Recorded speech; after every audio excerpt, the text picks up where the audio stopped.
반갑습니다. 수학의 정수 차윤입니다. 자, 6단으로 이제 들어가는 거예요.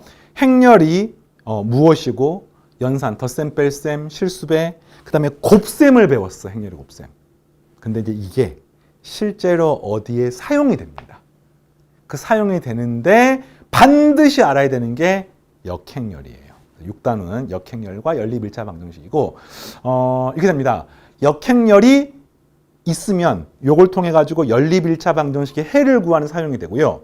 이 연립 1차 방정식의 해를 구하는데 이게 2차 정사행렬뿐만이 아니라 3차, 4차, 5차 정사행렬을 사용하면은 미지수가 2개인, 3개인, 4개인, 5개인 연립 방정식도 풀어낼 수가 있습니다.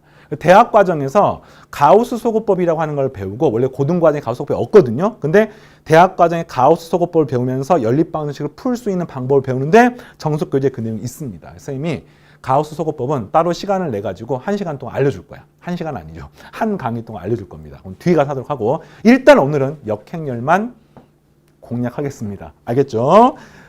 역행렬이에요, 역행렬. 수학 기호로는 A에 이런 식으로 마이너스 1 같은 위첨자를 이래 쓰고요. 읽는 방법은 인버스. 인버스 하면은 또 느낌이 드는 게 함수에서 이걸 F에 뭐 마이너스 1제곱, 마이너스 1 쓴 게 부르지 않잖아. 그치? 역함수. 실제로 역함수와 역행렬은 비슷한 개념이야. 이건 뒤에 가서 변환을 배우면 역변환을 이렇게 쓰는데 그게 역행렬과 관계가 있습니다. 자, 어쨌든 요거는 이렇게 놔두고요. 이렇게 쓰는 게 역행렬이야. 역행렬은 뭐냐? 정의가 이렇습니다. 내가 A라는 행렬이 있어요. 그렇죠? A라는 행렬이 있어요. 그리고 어떤 행렬이 있어. 근데 그게 교환 법칙도 성립하고 그게 최종 결과가 단위 행렬이 되는 요 행렬을 우리는 A의 역행렬이라고 부릅니다. 뭐 수학교로는 AX가 XA가 되고 그게 단위 행렬이 되는 이 X행렬을 이야기합니다. 뭐 이렇게 이야기를 하는데 뭐 요걸 이제 X행렬이라고 불러요. 근데 이게 이제 어떤 거 비슷하면 실수 연산에서 항등원 여건 개념이 있어요.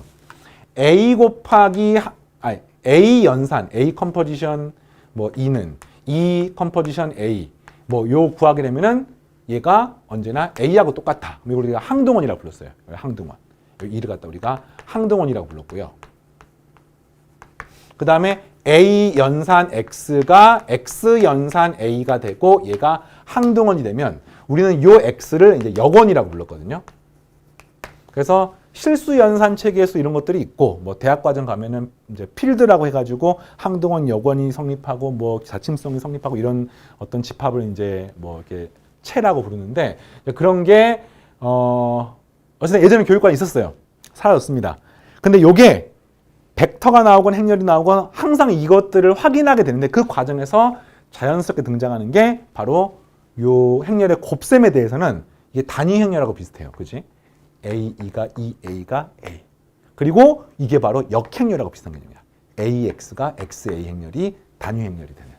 그래서 뭐 그 정도로만 기억하시고 이걸 뭐 너무 현학적으로 들어갈 필요는 없습니다. 항등원 역원하고 뭐 유사한 개념이구나. 그러니까 어쨌든 역행렬은 어떤 개념이냐면은 X의 어떤 행렬을 곱했을 때 단위 행렬이 되는 거를 구하는 겁니다. 그건 언제나 이게 교환 법칙이 성립합니다. 교환 법칙이 웬만하면 성립하지 않는데 단위 행렬하고 역행렬하고 영행렬은 교환 법칙이 성립하네요. 그지? 그래서 이제 그런 것들은 여러분 기억을 해 두시고 물론 그것만 있는 건 아니에요. 역행렬입니다. 자, 알겠죠? 그럼 이제 이게 어디에 주로 사용하느냐? 실수 연산에서 내가 AX가 1이야. 그럼 우리가 X를 구할 수가 있죠. 뭡니까? A분의 1. 이걸 우리가 역수라고 부르잖아.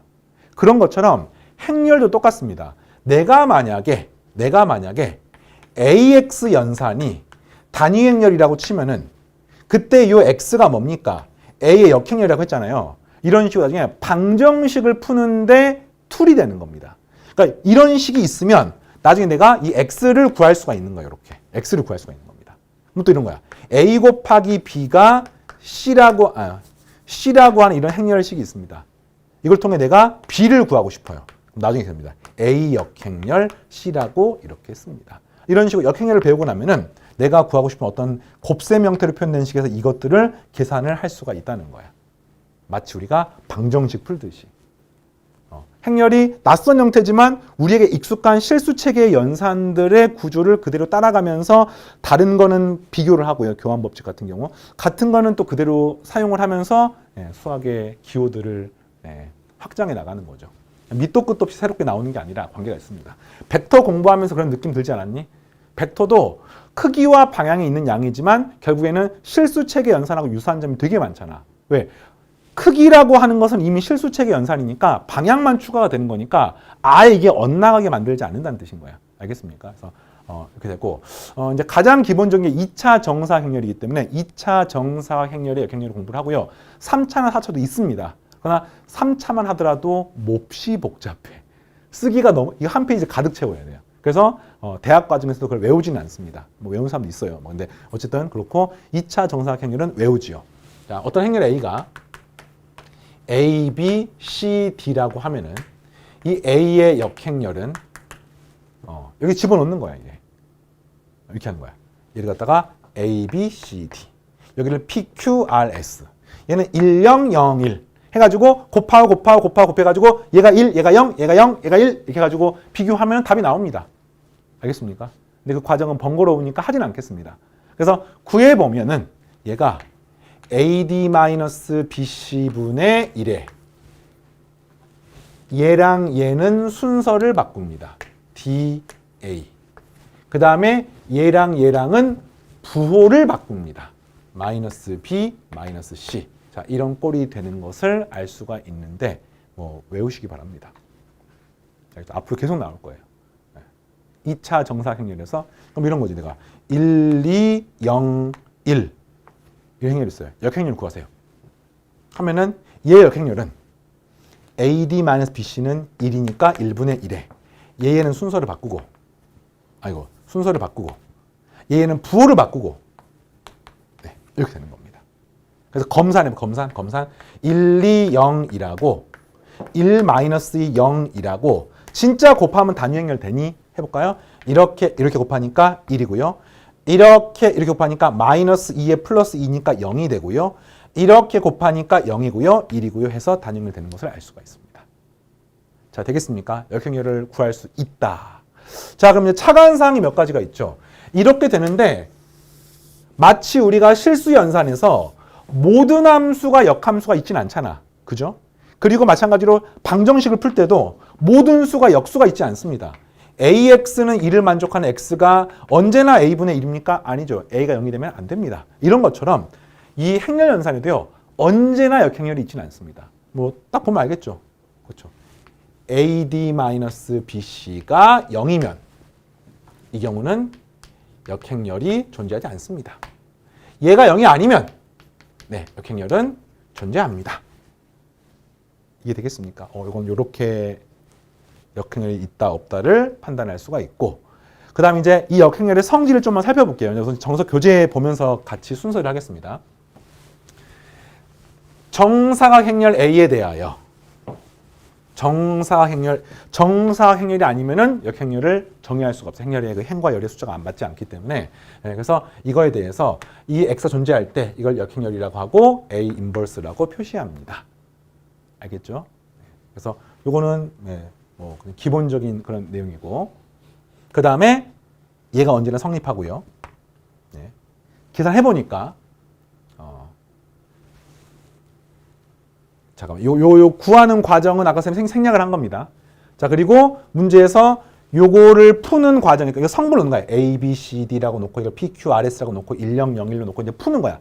풀다 보면은 이게 AD-BC가 0이 되는 경우가 돼버리면은 방정식의 근이 존재하지 않아서 이 X를 하나로 결정할 수가 없어서 역행렬이 없다고 하는 건데, 그걸 이제 정리를 다 해놓은 게 이겁니다. A, B, C, D여서 보통 AD-BC를 D라고 놓는데 그 결국에는 D분의 1, 그러니까 AD-BC분의 1에 DA, 여기는 마이너스 B, 마이너스 G로 역행렬이 나오게 됩니다. 알겠습니까? 그래서 요거는 이제 보통 D라고 일반적으로 많이 쓰고요. 나중에 요 D라고 썼을 때 이 숫자가 그러니까 AD-BC가 아주 행렬 관련된 중요한 의미를 많이 가져요. 나중에 변환을 할 때 뭐 몇 배가 되는지랑도 관계가 있고요. 이제 변환할 때 그 이야기를 좀 하겠습니다. 그래서 그 내용이 여러분 교재 93페이지에 나와 있고, 식을 좀 변형하는 연습을 해볼게요. 역행렬도 행렬의 곱셈처럼 교환 법칙을 A랑 A 역행렬은 교환 법칙을 할 수 있는데 다른 행렬하고는 함부로 하면 안 돼요. 그러니까 A 역행렬도 하나의 행렬이 하나의 어떤 행렬이기 때문에 이걸 함부로 쓰면 안 됩니다. 그래서 해볼게요. 만약에 문제에서 이런 식으로 어떤 A 역행렬이 하나의 새로운 행렬이면요. 하나의 새로운 행렬이면 이런 건 되는 거지. A 역행렬이 B니까 A하고 B는 B하고 A는 뭐 단위 행렬 되는 교환법 성립하는 것은 뭐 당연한 거고요. 역행렬을 또 역행렬하면은 마치 역함수를 또 역함수하면은 원래 함수가 돌아오는 것처럼 우리가 A 행렬은 B의 역행렬하고 똑같습니다. 그러니까 한마디로 이거를 또 역행렬을 하게 되면은 얘를 또 역행렬을 하게 되면은 바로 A 행렬하고 똑같이 되는 것을 알 수 있습니다. 알겠죠? 역행렬을 한 번 더 하면은 그렇게 되고, 이거는 이 성분을 집어넣어서 구해도 확인할 수도 있는데 그냥 이건 직관적으로 판단하면 되겠습니다. 마치 이런 느낌인가요? A의 역행렬을 또 역행렬하면은 이게 A 행렬이 되는 거예요. 알겠죠? 성분으로 구할 수도 있고요. 그 다음에 이제 진짜 중요한 거, 학생들이 헷갈리는 것 중 하나가 A 곱하기 B를, 여러분 필수 예제에 나와 있어요. 역행렬을 하면은 이게 이제 일반적으로 A 역행렬, B 역행렬을 하는 것처럼 보이는데 이게 틀렸습니다. 마치 함수하고 똑같아요. F 합성함수 G의 역함수를 우리는 F 역함수 합성함수 G 역함수라고 쓰면 이게 틀리거든요. 근데 실제로 행렬하고 함수가 밀접한 관계가 있습니다. 지금 보면 알겠지만 쌤이 행렬, 함수, 나중에 이야기하는 변환, 그리고 벡터, 이게 다 똑같은 내용이야. 그래서 내가 이런 성질을 가끔씩 쌤이 가지고 나온 이유는 요거의 관점에서 이해하면 좀 쉽기 때문에. 증명을 한번 해볼까요? A, B 역행렬 이런 겁니다. A, B라고 하는 거를 하나의 행렬로 보는 거야. 이 역행렬을 X라고 놓으면은 이건 언제나 단위 행렬이 돼야 되죠. 이 X를 구하는 겁니다. 어떻게 구하느냐? 이 식의 양변에 이 행렬 자체가 똑같은 행렬이니까 똑같은 행렬을 곱해도 성립합니다. 그래서 이 식의 왼쪽에다가 A 역행렬을 곱하게 되면은 이거는 단위 행렬이 되는 거니까 BX가 되고 얘는 A 역행렬, 단위 행렬이 됩니다. 근데 A 역행렬, 단위 행렬은 그냥 A 역행렬과 똑같은 거죠. 그 다음 이 식의 왼쪽에 이제 B를 없애기 위해서 이번엔 또 B의 역행렬을 곱합니다. 여기 또 마찬가지로 B 역행렬을 곱합니다. 그럼 역시 얘랑 얘를 곱하게 되면 단위 행렬이 돼서 여기는 X만 남게 되고 얘가 B 역행렬, A 역행렬이 나오면서 이렇게 되는 겁니다.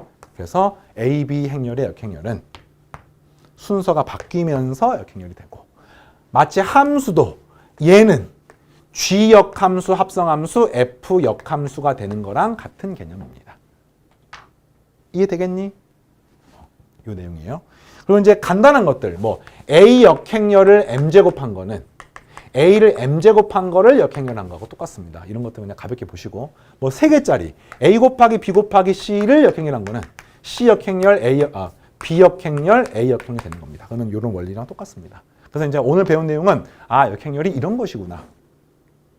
특히 2차 정사 역행렬은 내가 결과를 외우고 있습니다. AD-BC분의 AD 위치 바꾸고 BC는 부호 바꾸고, 그 다음에 그 역행렬을 구하는 과정에서 A하고 B를 곱한 것의 역행렬은 각각 역행렬이 되는 건 맞는데 순서가 바뀌어 있습니다.